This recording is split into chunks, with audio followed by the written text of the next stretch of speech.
A Girl's Life in Virginia Before the War by Letitia Burwell.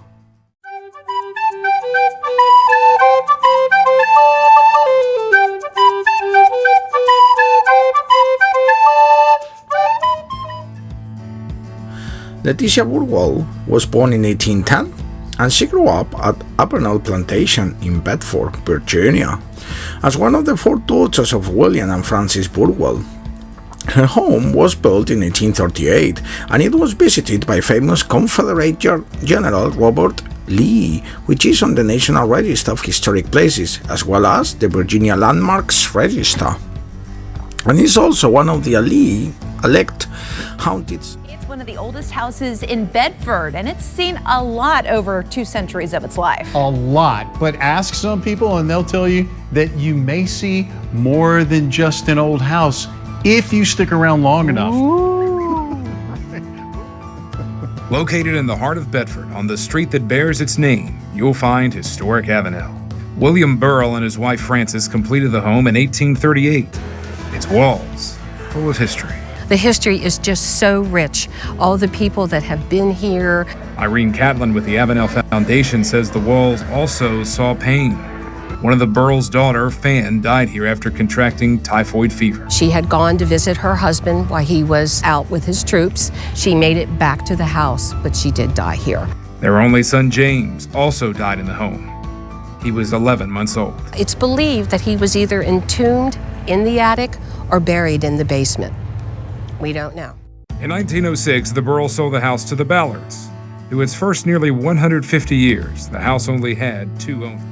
However, there's a growing number of people that say those former families never really left. According to the foundation, the paranormal now call this place home. Fan, the white lady. Also a woman that has been seen that's wearing black. We know the child. The 11-month-old child is here. There is a spirit cat. We have a Confederate soldier, and then we also have a Union soldier. We also identified a German music teacher.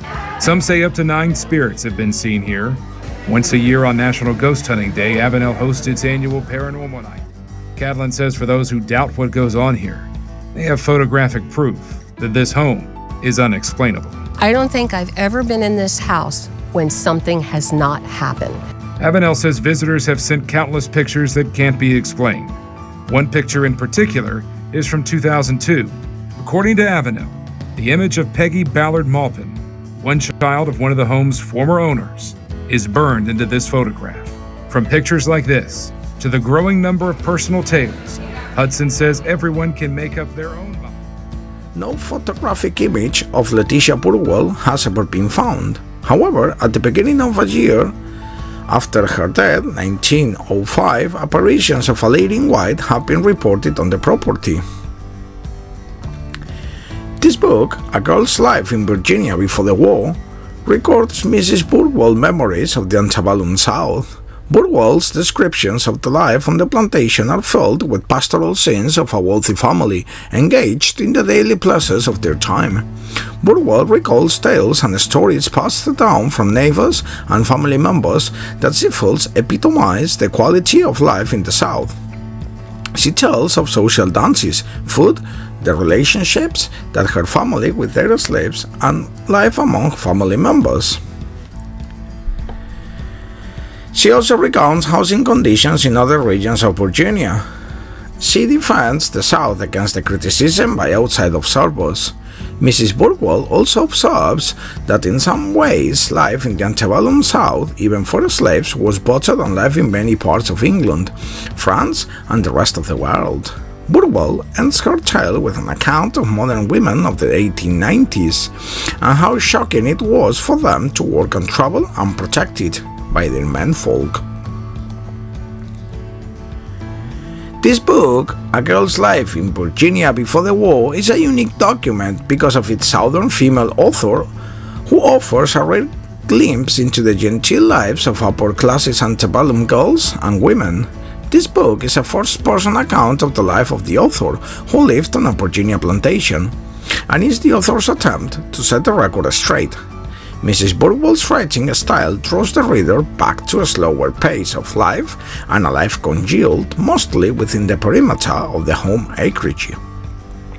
She defends the South against the criticism by observers, and her book contains an engrossing eyewitness account of antebellum plantation life. The author, Mrs. Letitia Burwell, whose family had been in Virginia for over a century, offers a lively description of the relationships between master and slave in response to the alleged lies in the North before, during, and after the war concerning the treatment of slaves in the South.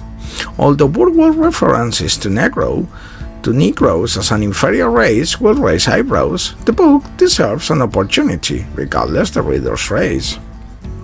Along the book, Mrs. Burwell describes the respect given to the servants for her family, and she never called them slaves. Her portrait of slavery and of living conditions differs from the usual public opinion. Many readers could believe that most of the slaves were kept ignorant and illiterate. However, Mrs. Burwell describes their living conditions very differently. Many of the servants could read, and in most of the cabins they used to keep a Bible. Other servants were able to read and write fairly well. Besides, Mrs. Burwell remembers calling male old servants uncle and female servants aunt, in terms of respect for these older Negroes on the plantation.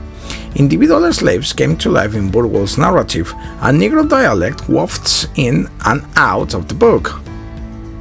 With much respect, Letitia writes of the Negroes as people to care for, and she believed that people who owned no servants were fortunate, as they didn't have to spend money on their well-being, making these individuals richer than Burwell's family and other families around the area.